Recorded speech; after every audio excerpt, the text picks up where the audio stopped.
আসসালামু আলাইকুম সুপ্রিয় দর্শক, আপনাদের সুস্বাস্থ্য কামনা করে আমি আজকের ভিডিও শুরু করতেছি।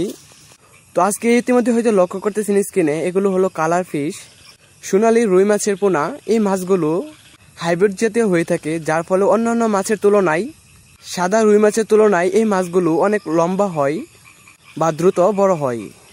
এই মাছগুলো এক বছরে 2.5 থেকে 3 কেজি পর্যন্ত হয়ে থাকে। তো সুপ্রিয় দর্শক, আপনারা যারা শৌখিনভাবে মাছ চাষ করতে চাচ্ছেন, আপনারা হয়তো এই মাছের পোনাগুলো লক্ষ্য করছেন। তো আপনারা চাইলে এই মাছের পোনাগুলো অর্ডার করতে পারেন।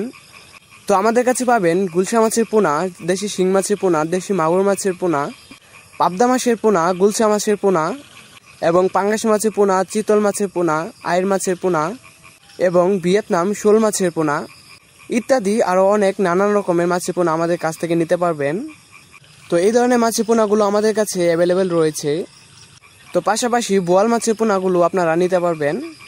তো আপনারা ভিডিও স্ক্রিনে থাকা নাম্বারে অথবা ভিডিও ডিসক্রিপশনে থাকা নাম্বারে আপনারা বাংলাদেশের যে কোনো স্থান থেকে যোগাযোগ করে মাছের পোনাগুলো নিতে পারবেন।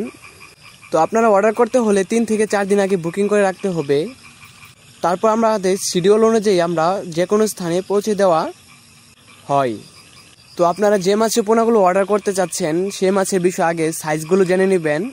তো আমাদের কাছে এই মাছগুলো আছে 3 ইঞ্চি, আর এগুলো যেগুলো দেখছেন এগুলো হচ্ছে 1.5 থেকে 1 ইঞ্চি সাইজের পোনা। আর অবশ্যই মাছের সাইজ অনুযায়ী মাছের রেট বলা হয়। আর অবশ্যই আপনাকে পরিমাণটা নির্ধারণ করতে হবে, কারণ পরিমাণ এবং মাছের সাইজ অনুযায়ী আমাদের মাছের রেট বলা হয়ে থাকে। তো আপনারা যারা গুলশা মাছের পোনা নিতে যাচ্ছেন অথবা পাঙ্গাস মাছের পোনা নিতে চাচ্ছেন, তো সব মাছের ক্ষেত্রে এরকমই, যা মাছের পরিমাণ এবং মাছের সাইজ অনুযায়ী মাছের দাম নির্ধারণ করে। আর আপনারা যে রুই মাছের পোনাগুলো দেখতেছেন, এই মাছগুলো যে কোনো মাছের সাথে মিশ্রভাবে চাষ করা যাবে।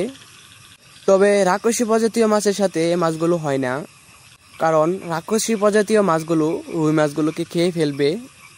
তো আপনারা যারা মিশ্রভাবে চাষ করতে চাচ্ছেন, যেরকম কাতল, সিলভার, বিকেট, রুই বা শিং মাছের সাথে এই মাছগুলো চাষ করতে পারবেন মিশ্রভাবে। আবার মনুষ্যের তেলাপিয়া মাছের সাথেও এই মাছগুলো চাষ করতে পারবেন।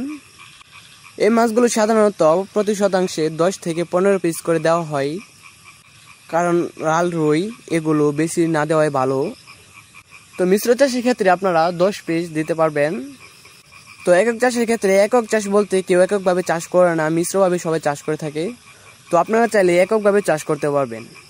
তো মাছ চাষী বন্ধুরা, আজকে ভিডিওটি এ পর্যন্তই। যদি ভালো লেগে থাকে অবশ্যই লাইক দিয়ে ভিডিওটি শেয়ার করে দিবেন এবং অবশ্যই কমেন্ট বক্সে জানিয়ে দিবেন যে পরবর্তী কী বিষয়ে ভিডিও বানাবো এবং কী মাছ সম্পর্কে ভিডিও বানাবো, তা অবশ্যই কমেন্ট বক্সে জানিয়ে দিবেন।